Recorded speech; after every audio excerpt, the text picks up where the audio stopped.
Bonjour et bienvenue dans cette vidéo. Tu es avec Chris et aujourd'hui on va parler blockchain. Et principalement on va parler de la mentalité quand tu veux venir dans le Web3. Il ne sert à rien d'avoir la mentalité de l'ancien système pour passer dans un nouveau système. La mentalité est extrêmement importante et je dirais même primordiale si tu veux rentrer dans le Web3. Ce que tu dois comprendre, c'est que dans le Web3, toutes tes données t'appartiennent. Dans l'ancien système, tu faisais confiance à des tierces, à des entreprises qui prenaient en charge ton argent, qui prenaient en charge tes données, tes plateformes, notamment les réseaux sociaux. Dans le Web3, ça n'a plus rien à voir. Ton argent, il t'appartient et c'est à toi de le gérer, c'est à toi de le sécuriser. Dans le Web3, tes données t'appartiennent, c'est à toi de les gérer, c'est à toi de les monétiser si tu le souhaites, c'est à toi de les maîtriser sur les réseaux, mais elles t'appartiennent et elles t'appartiennent à 100%. Donc, il y a deux façons de voir les choses. Soit tu restes dans l'ancien système, soit tu passes dans le nouveau. Dans le nouveau système, dans le Web3, tu es maître de tout ce que tu fais. Tu es responsable de tout ce que tu fais. Le problème que nous avons eu ces derniers mois est que des personnes sont venues dans le Web3 avec une mentalité de Web2. Et du coup, ça a mis à mal pas mal de personnes. Mais ça, c'est une erreur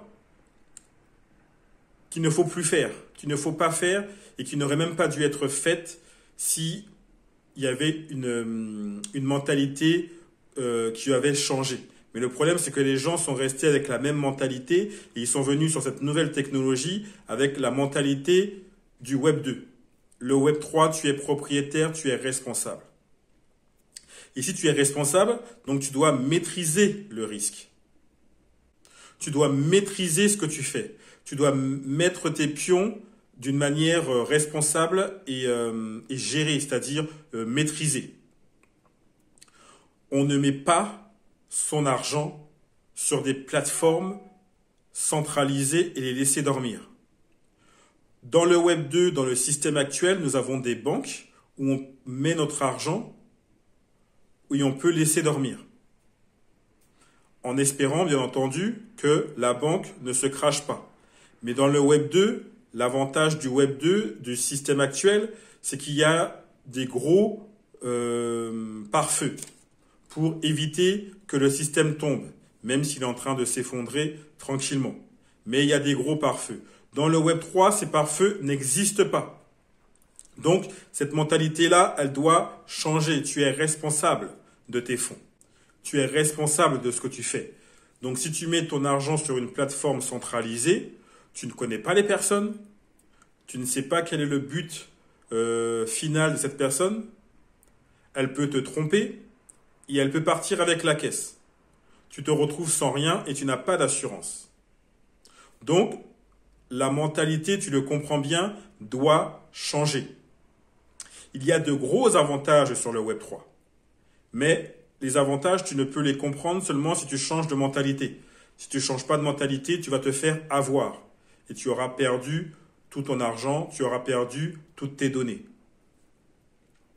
Ce qu'il faut comprendre, je ferai un module sur la sécurité, parce que j'ai passé il y a 2-3 jours un rendez-vous avec un expert en sécurité, Web3, et j'ai vu tout ce qu'il y avait à faire. C'est assez énorme. Et je t'en reparlerai dans une prochaine vidéo. Mais d'abord, là, on parle de mindset. Ta mentalité doit réellement changer.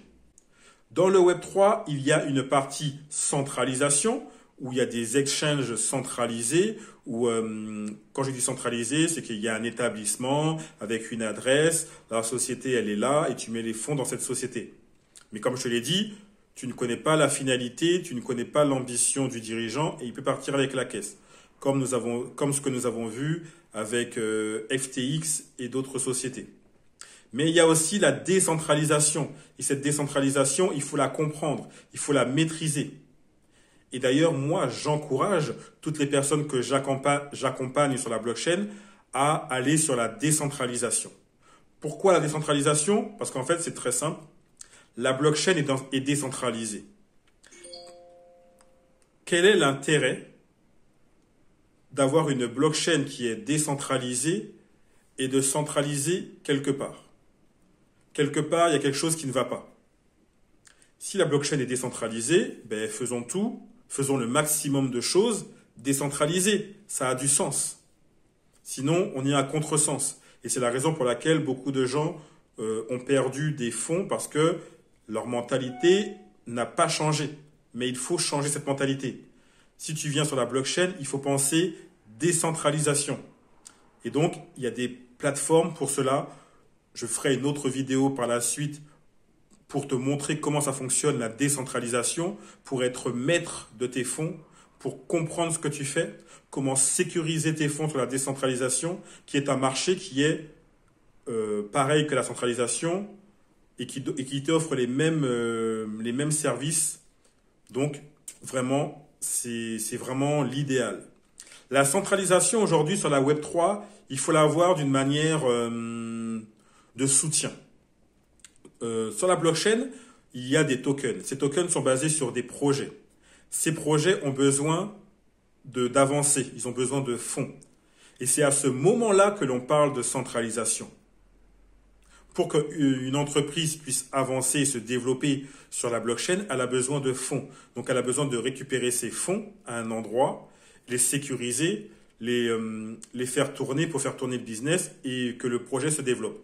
Et c'est à ce moment-là que l'on parle et que tu dois penser centralisation. Sinon, le reste du temps, tu dois penser décentralisation.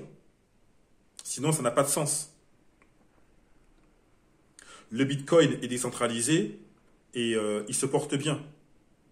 Donc, c'est pas un problème de se dire je vois pas mon argent où il est, je sais pas ce qui se passe.